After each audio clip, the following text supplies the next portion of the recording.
The Atlanta Falcons just spent 8 straight years watching every other team in their division celebrate something they could not. 8 years without a single playoff game. 8 years of almost, not quite, and maybe next time. But what is happening right now inside that building in Flowery Branch feels nothing like anything we have seen from this franchise in a very long time. Matt Ryan is back, not as a quarterback, but running the front office. Kevin Stefanski is calling the shots on the sideline. And a general manager named Ian Cunningham just completely rebuilt this roster with 16 new players, almost all of them on one-year deals, without spending big money on a single one. That does not sound like a team trying to win right now. That sounds like something much bigger. Wait, here's what makes this offseason so different from everything the Falcons have tried before. The quarterback room cost a total of $7.5 million. The new running back has the exact same last name as the best running back in football. The pass rush broke a franchise record last season with 57 sacks, but their best young edge rusher might not even take the field this year. And instead of panicking about any of it, Cunningham just kept quietly signing prove-it players, stacking depth, and protecting every single dollar of cap space for 2027. Nobody in Atlanta is talking about a Super Bowl right now. The people running this team are not even pretending that is the goal. And honestly, that might be the smartest thing the Falcons have done in a decade. So what exactly is the plan here? Because when you look at every move this front office has made, from the quarterbacks to the backfield to the defensive additions, a very clear picture starts to form.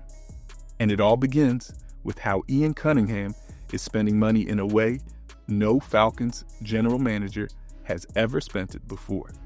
But before we get into that, hit that like and subscribe button for more Falcons and all the NFL content. Let's aim for 500 likes on this video. Every general manager in the NFL had the same free agency window this March.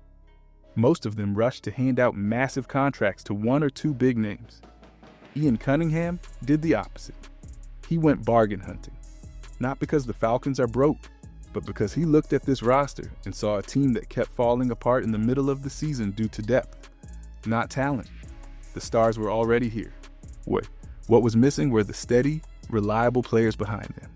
So instead of chasing one flashy addition, he brought in 16 of them and made sure not a single deal would handcuff this franchise past next year.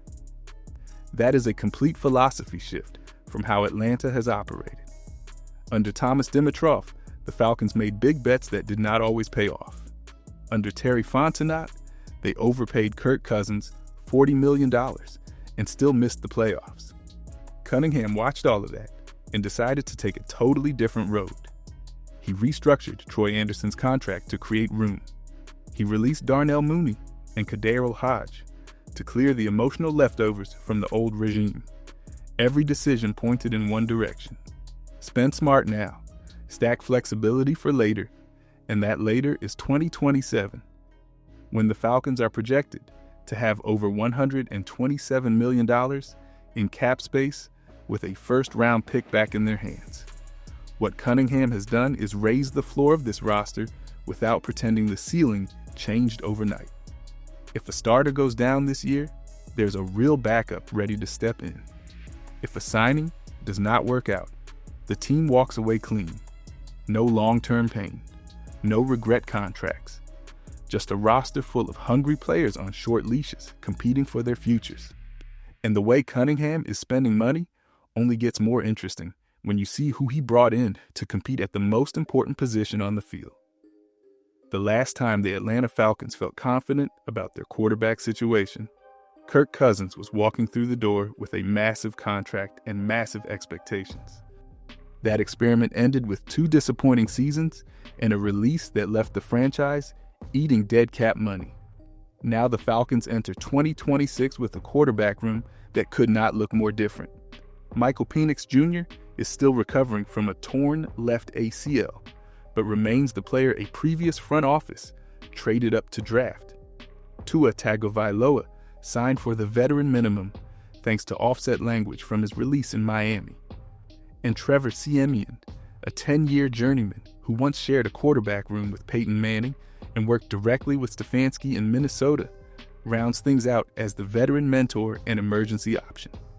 What makes this situation fascinating is the real competition brewing between Penix and Tua. Both players bring something the other does not. Tua finished 8th in the league last season in end zone accuracy and posted a 62.1% success rate on throws beyond 10 yards since 2023. That kind of precision fits perfectly in a Stefanski offense built around timing and rhythm. Penix played 10 games before his injury and showed flashes, but never consistently reached the level Atlanta needed. The expected approach gives Penix 4 to 5 games to prove himself. If the results are not there, Tua steps in for the rest of the season. But the real genius of this setup is not about 2026 at all. It is about what comes after. If Penix emerges as the franchise answer, the Falcons win big on a cheap contract. If Tua earns an affordable extension, they stay flexible. And if neither works out, Atlanta enters the 2027 draft class, projected to be loaded with high-end quarterback talent, with the picks and the cap space to go get their guy. That kind of optionality at the most important position in sports is rare. But the offense does not stop at quarterback, and the backfield might be the most underrated move of the entire offseason. When Tyler Allgeier left Atlanta in free agency, the Falcons lost a running back who quietly gave them over 500 rushing yards last season and never fumbled. Finding someone to fill that role was not optional, it was urgent, and the name Ian Cunningham chose might be the most on-the-nose signing of the entire offseason. Brian Robinson Jr. walks into a backfield where the starter is Bijan Robinson. Two Robinsons, same last name, completely different styles. And that contrast is exactly what makes this pairing dangerous. Brian Robinson Jr. is 27 years old, 6'1", 225 pounds, and signed a one-year deal worth $2.5 million. He rushed for over 700 yards in 3 of his first 4 NFL seasons. He was 6th in rushing success rate across the entire league in 2024. He carried the ball 15 times for 77 yards and 2 touchdowns in a playoff game for the Commanders just over a year ago. This is not a player who needs to be the star. He needs to be the workhorse when Bijan rests. Move the chains. Pick up the extra yard.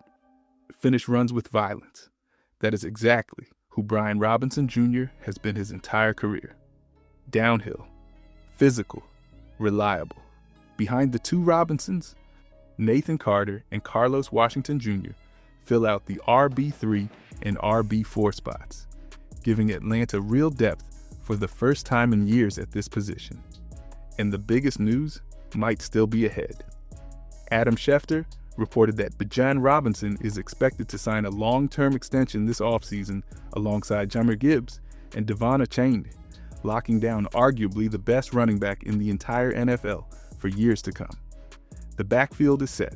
The ground game has an identity, but the weapons surrounding these quarterbacks go far beyond just the run game, and the Falcons made some serious moves at receiver and tight end that deserve attention. The 2025 season exposed a brutal truth about the Atlanta Falcons offense. When Drake London went down with an injury and missed 5 games, the entire passing attack fell apart. There was nobody behind him capable of carrying the load. The production vanished, the rhythm disappeared, and the quarterback, no matter who it was, had nowhere to throw. That is the kind of collapse that cost you a season, and the Falcons know it. So this offseason, fixing the receiver room was not just a priority. It was a necessity that could define whether this whole rebuild plan works. Jahan Dotson is the headliner addition, a former first-round pick out of Penn State who was selected 16th overall by the Washington Commanders in 2022. He brings legitimate speed and route-running ability to line up opposite London, giving this offense a second weapon capable of creating separation. Olamide Zaccheaus returns to Atlanta on a 2-year deal after spending 4 seasons with the franchise from 2019 through 2022. He knows the city, he knows the culture, and he gives the room a familiar, dependable presence. At tight end, Austin Hooper comes home on a 1-year contract, reuniting with the front office that Matt Ryan now leads. Hooper was part of the Falcons team that reached the Super Bowl, and his veteran reliability in the red zone fills a role Stefanski has always prioritized in his offensive schemes. Kyle Pitts stays in the building after receiving the franchise tag, keeping Atlanta's most talented pass catcher on the roster for at least one more year. The identity Stefanski wants to build is clear. No hero ball, no desperate deep shots into double coverage. A point guard, quarterback delivering the football on time, on target, to receivers who are in the right spots. If the health holds, this passing attack has more depth and more options than anything Atlanta has fielded since the Matt Ryan glory days. But the offense is only half the equation, and what is happening on the defensive side of the ball carries just as much drama, with one massive question mark hanging over everything. The Atlanta Falcons recorded 57 sacks last season under defensive coordinator Jeff Ulbrich. That number shattered the franchise record and completely transformed how opposing offenses had to prepare for this team. Jalen Walker emerged as a legitimate force on the edge, and he enters 2026 locked in as a starter with the expectation of taking another step forward. But the player who made the biggest impact as a pass rusher last season was James Pierce Jr., who posted 10.5 sacks in his first NFL season and finished as a Defensive Rookie of the Year finalist.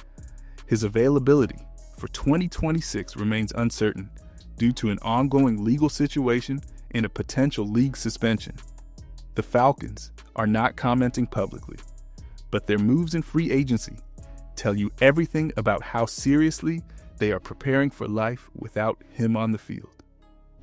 Samson Ebukam signed to provide proven production, bringing a 10-sack season already on his resume from his time with the Colts. Azeez Ojulari returns to his home state of Georgia after setting a Giants rookie sack record earlier in his career and still carrying serious upside at a young age.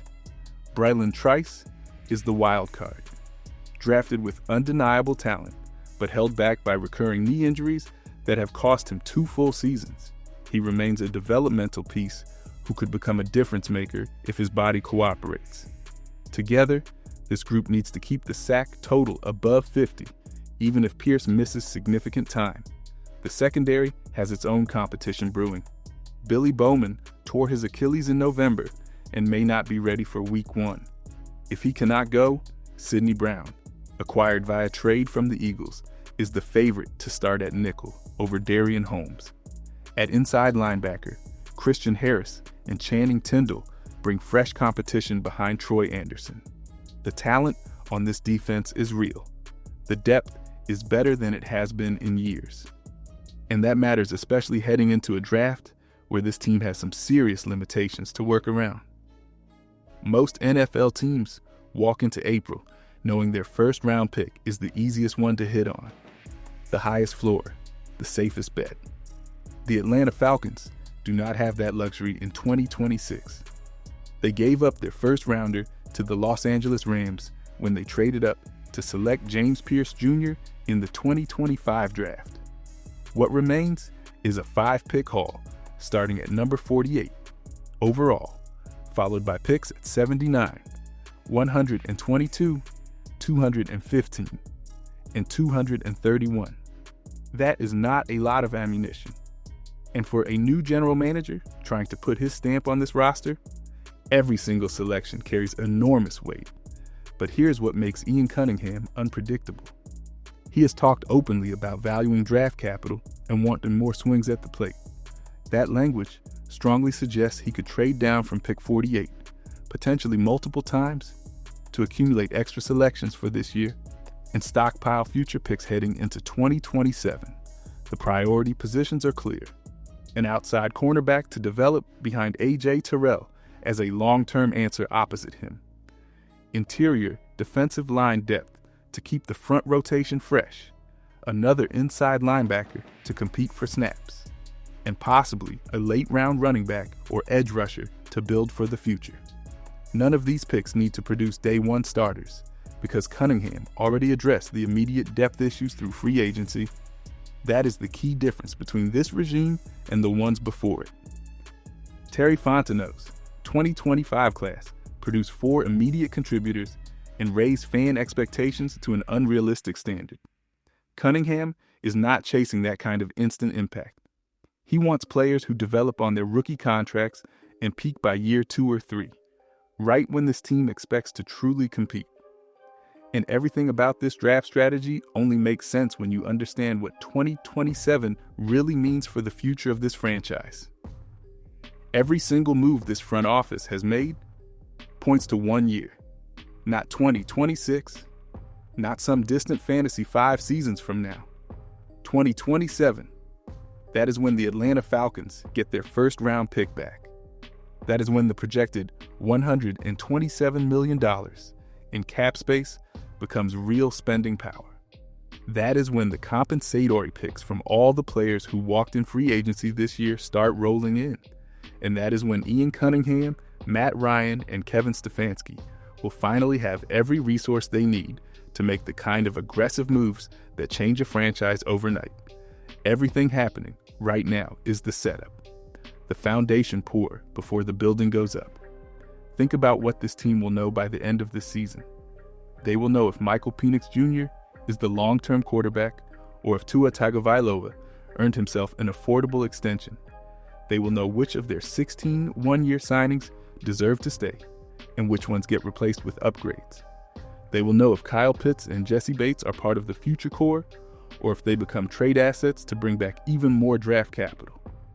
They will know exactly where this roster stands, with no guessing, no blind optimism, and no leftover commitments clouding the picture.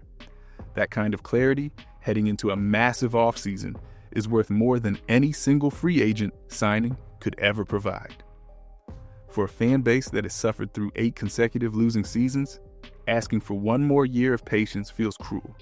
But for the first time since the Matt Ryan era at quarterback, there is a real plan with real logic behind it. The NFC South remains wide open. The coaching staff commands respect around the league. The core talent at running back, receiver, safety, and pass rusher is legitimate. If the bridge year goes the way this front office believes it can, 2027 will not just be another offseason. It will be the moment the Atlanta Falcons stop rebuilding and start contending.